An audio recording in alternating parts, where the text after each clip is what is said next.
दोस्तों काफ़ी दिनों से कमेंट आ रहे थे कि सर आप इस ओसीए मशीन से कर्व ग्लास की डिस्प्ले बना के दिखाइए, उस पे ग्लास लगा के पंच करके दिखाइए। तो आज की इस वीडियो में हम आपको यही दिखाने वाले हैं और आपको बताने वाले हैं कि हमारी made in India come price वाली ओसीए मशीन से कर्व ग्लास भी आप पंचिंग कर सकते हैं। तो आइए दोस्तों शुरू करते हैं इस वीडियो को।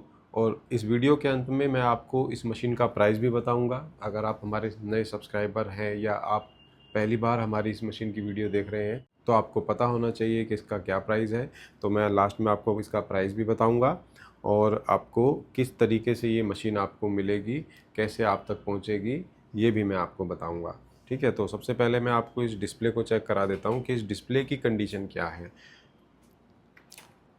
तो ये इस मोबाइल का डिस्प्ले है और ये ये हमने यहाँ पे डिस्प्ले को लगा दिया है। और बैटरी नहीं है तो हम चार्जर लगा के आपको डिस्प्ले की कंडीशन दिखा देते हैं। ठीक है, तो यहाँ पर हमारे पास है सी टाइप चार्जर। तो यहाँ पे आप देख सकते हैं डिस्प्ले की कंडीशन। तो इस डिस्प्ले में यहाँ पर थोड़ी सी प्रॉब्लम है और उसके बाद ऊपर का जो हिस्सा है वो बिल्कुल ठीक है। ठीक है, तो ये प्रॉब्लम भी ठीक हो जाएगी दोस्तों।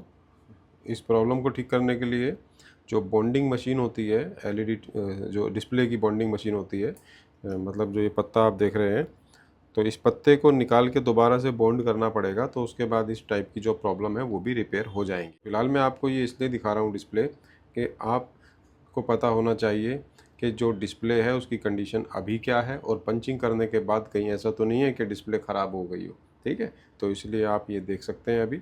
और अब हम इसकी पावर हटा देते हैं और अब हम इस डिस्प्ले को पंच करके आपको बताएंगे। तो इस डिस्प्ले को पंचिंग करने के लिए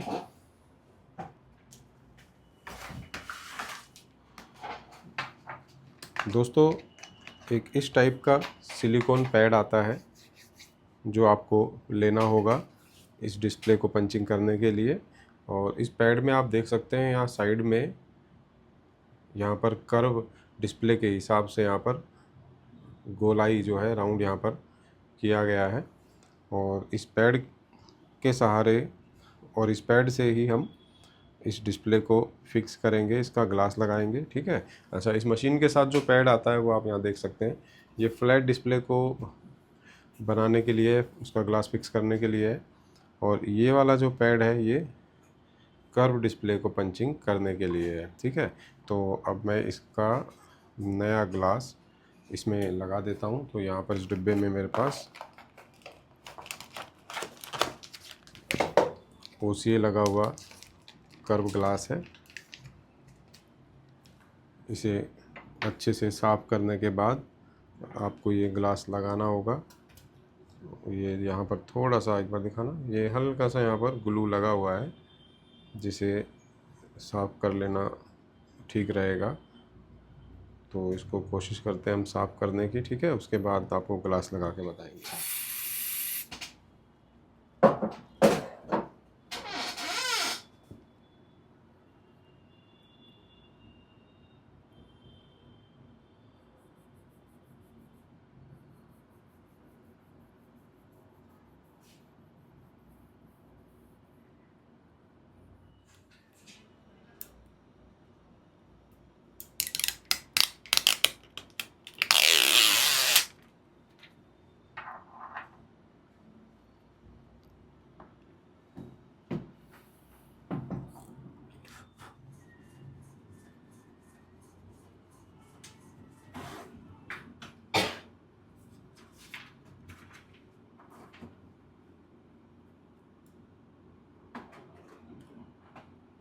तो यहाँ पे हमने डिस्प्ले को रख दिया है ग्लास के ऊपर और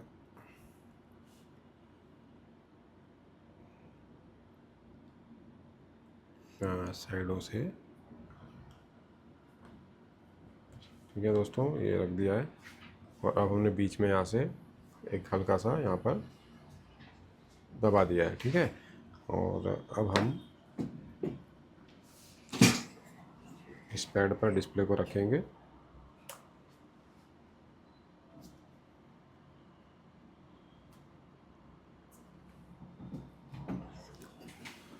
उसके बाद मशीन को करेंगे ऑन। और सबसे पहला काम हमारा वैक्यूम करने का है, तो हम पहले वैक्यूम करेंगे। तो वैक्यूम की जो ये सुई है ये उल्टी दिशा में चल के लास्ट में जाके जब रुक जाएगी तो इसका मतलब होता है कि वैक्यूम कंप्लीट हो गया है। फिर उसके बाद हम पंचिंग करेंगे।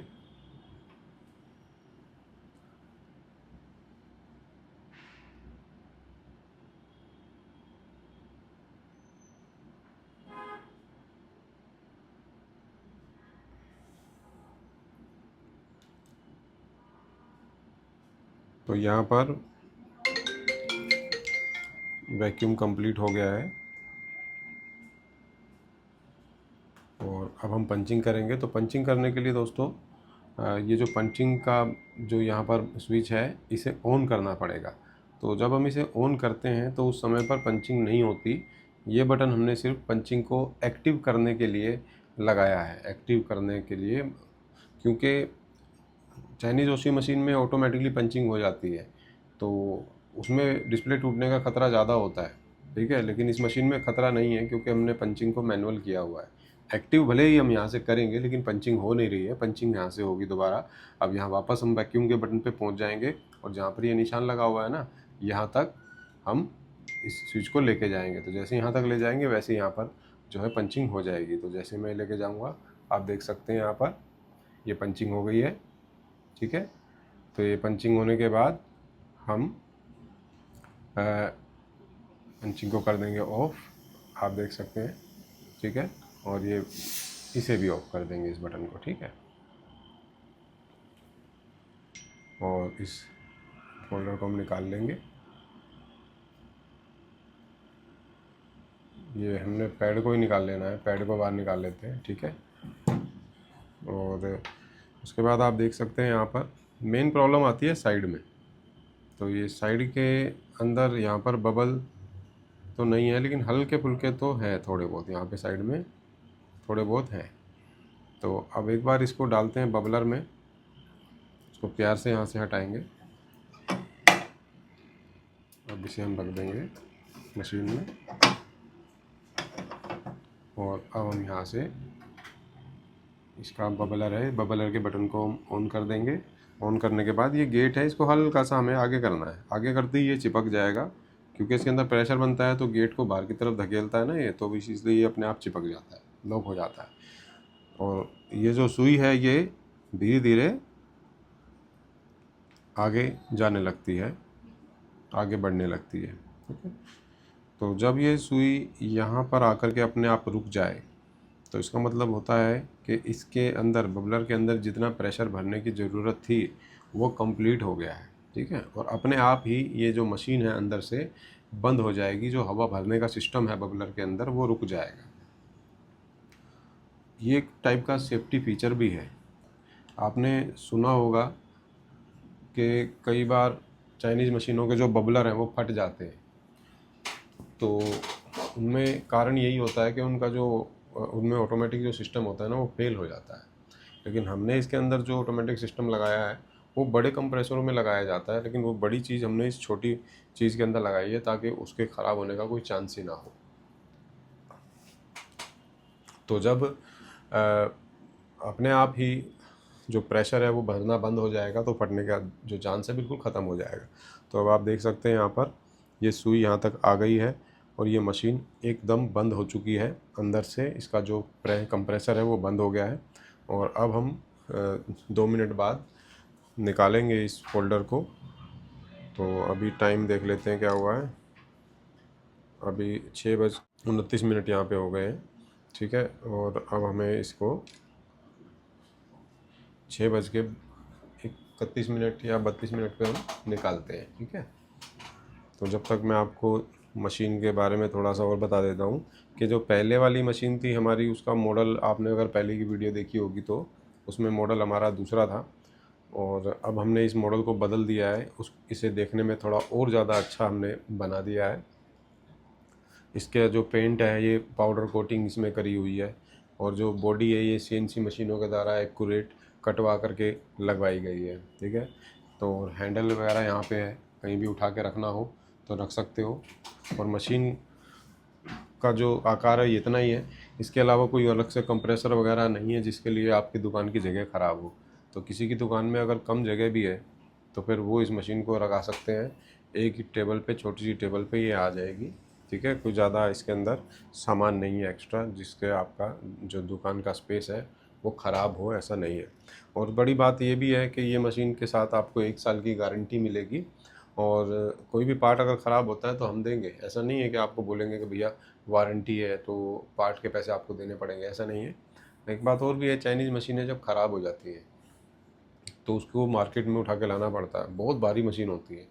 और जो लोग इसे ठीक करते हैं चाइना मशीनों को, 3500 से 4000 रुपये खर्चा ले लेते हैं, और उसके बाद बोलते हैं भैया यहीं पे चेक करके देख लो, या 1-2 दिन में कोई दिक्कत आ जाएगी तो मैं कर दूंगा ठीक। लेकिन कोई यूपी से आ रहा है, कोई बिहार से आ रहा है, कोई पंजाब से आ रहा है, कोई हज़ार हज़ार किलोमीटर दूर से उसी मशीन को ठीक कराने गफ़ार मार्केट आ रहा है।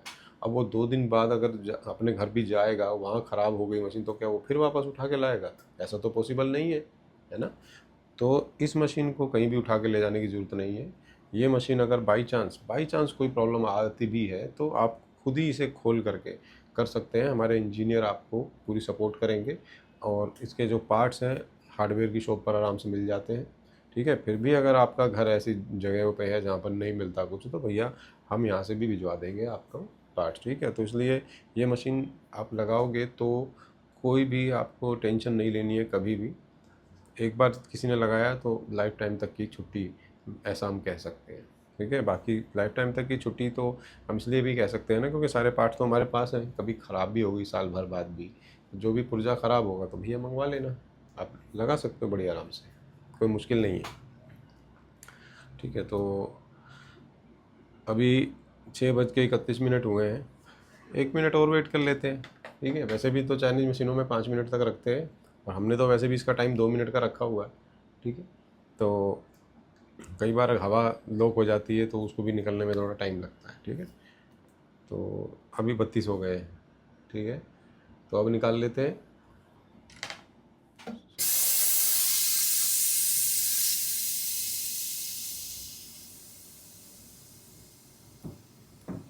मशीन को कर दिया हमने बंद, और अब ये जो गेट है अपने आप खुल जाएगा। ये देखिए ढीला हो गया, और जब हम इसे अंदर करेंगे तो ये ऊपर चिपक जाएगा, ठीक है। तो फोल्डर निकालते वक्त आपको कोई दिक्कत नहीं आएगी।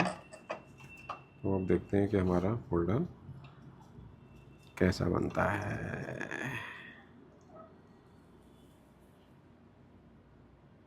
सबसे पहले दोस्तों आप यहाँ देखिए, सबसे ज़्यादा जो प्रॉब्लम आती है ना वो साइडों में आती है, साइड में बबल रह जाते हैं। तो एक बार ये अच्छे से दिखाओ ज़रा जूम करके, साइड से है कोई बबल?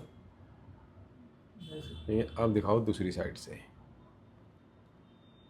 यहाँ पे देखिए कोई भी यहाँ पर बबल नहीं है। और अब आप डिस्प्ले को देख सकते हैं, पास से दिखाओ ना। अच्छा, ये जो डॉट देख रहे हो ना दोस्तों आप, ये जो डॉट आप देख रहे हैं, ये जो डिस्प्ले है ना, काटते वक्त कई बार क्या होता है, पेपर डिस्प्ले होती है, तो पेपर डिस्प्ले की कटिंग अगर स्मूथली नहीं करी गई, जो कटिंग वायर है वो कहीं पे अंदर उसने स्क्रैच मार दिया, तो वहाँ पर इस तरीके की प्रॉब्लम आ जाती है, ठीक है। तो ये जो प्रॉब्लम है, दोबारा भी अब अगर इसको कटिंग करके करेंगे दोबारा, तो वो जो स्क्रैच के निशान है वो आएंगे ही आएंगे, ठीक है। तो इसीलिए पेपर डिस्प्ले को किस तरीके से काट रहे हो उस पर भी डिपेंड करता है, कैसी वायर से आप काट रहे हो, कितना आपका हाथ साफ है पेपर डिस्प्ले के का ग्लास हटाने में, ठीक है। तो शुरुआत इसकी कटिंग से होती है, उसके बाद ही मेन पंचिंग का काम आता है। चाइनीज़ मशीनों में हो या किसी भी मशीन के अंदर हो, उनके अंदर जो प्रॉब्लम आती है कर्व ग्लास को फिक्स करने की, उनमें सिर्फ साइड के जो बबल है वो रह जाते हैं, बीच में बिल्कुल बढ़िया फिक्स होता है, ठीक है फोल्डर। तो यहाँ पर आप देख सकते हैं बिल्कुल साइड में एकदम परफेक्ट, एकदम ये यहाँ पर फिक्स है, एकदम परफेक्ट, यहाँ पर फोल्डर एकदम फिक्स हो चुका है, ठीक है। और अब ये देख लेते हैं कि क्या ये डिस्प्ले पहले वाली कंडीशन में ही है या ख़राब हो गई है पंचिंग के दौरान। तो आइए देखते हैं।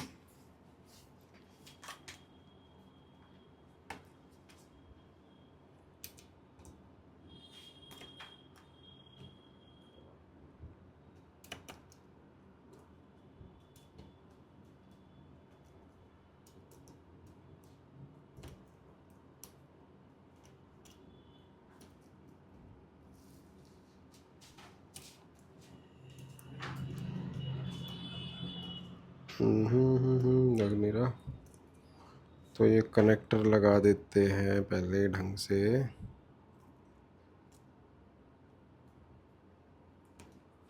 ये कनेक्टर लग गया और अब सी टाइप केबल कहाँ गई?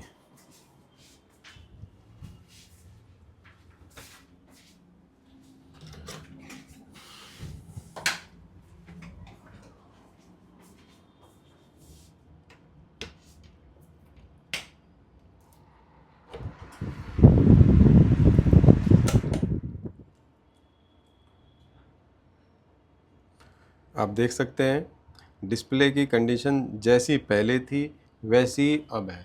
अगर आप ओके डिस्प्ले निकाल लेते हो, यानी ओके जो डिस्प्ले रहेगी उसका ग्लास हटा लेते हो, उसके बाद इस मशीन से पंचिंग करते हो, तो आपकी डिस्प्ले ख़राब बिल्कुल भी नहीं होगी। ये बिल्कुल सेम वैसी कंडीशन है जैसी हमने आपको पहले दिखाई थी। ठीक है, डिस्प्ले पे कोई इम्पैक्ट नहीं आएगा। ठीक है, तो ये था दोस्तों कर्व डिस्प्ले को पंचिंग करने का तरीका हमारी made in India low price OCA machine में। और जो लोग पूछ रहे थे कि सर क्या इसमें कर्व ग्लास हो जाते हैं, तो उसका जवाब है बिल्कुल हाँ, हो जाते हैं। इसके लिए एक वीडियो हमने बहुत पहले भी बनाया हुआ है कर्व ग्लास के ऊपर, तो आप वो भी वीडियो हमारे यूट्यूब चैनल पे देख सकते हैं। और आज एक और वीडियो हमने बनाया आप लोगों के लिए, तो आप इस OCA मशीन से कर्व ग्लास भी 100% फिक्स कर सकते हैं। ठीक है, तो कैसा लगा दोस्तों वीडियो, कमेंट करके ज़रूर बताएं। और हाँ, इसका प्राइस तो हमने बताया नहीं आपको, जो पुराने हमारे सब्सक्राइबर हैं उन्हें तो पता है, लेकिन जो नए जुड़े हैं अभी, जो आज पहली बार ये वीडियो देख रहे हैं, तो उन लोगों को तो ज़रूर एक्साइटमेंट हो रही होगी इसका प्राइस जल्दी से बताया जाए। तो दोस्तों इसका प्राइस है 25,000 रुपये, वो भी आपके घर तक पहुँचा के। COD भी इसके साथ अवेलेबल है। मतलब ये है कि आपने इसकी बुकिंग 3,000 रुपये से करनी है, ये मशीन फिर आप तक पहुंच जाएगी। और जब ये मशीन आपके पास पहुंच जाए तो बचे हुए 22,000 रुपये आपको हमें देने होंगे बाद में। ठीक है, जो भी ये मशीन देने जाएगा आपके पास, उसको आपने वो पैसे देने हैं। ठीक है, तो इतनी कम प्राइस के अंदर ख़राब ना होने वाली ऐसी OCA मशीन की जो क्वालिटी इसके अंदर है वो किसी भी मशीन के अंदर नहीं है। तो आपने अभी भी OCA मशीन नहीं लगाई है तो आप इस OCA मशीन को लगा सकते हैं और अपना जो काम बाहर कराया करते थे ग्लास फिक्सिंग का, चाहे वो फ्लैट डिस्प्ले हो, चाहे वो कर्व डिस्प्ले का काम हो, तो वो भी आप खुद कर सकते हैं। और कर्व डिस्प्ले को कैसे काटना है, इसके लिए अगर आपको वीडियो देखना है तो वो वीडियो भी हमारी जो है जल्दी अपलोड होने वाली है, तो वो वीडियो भी आप देख सकते हैं।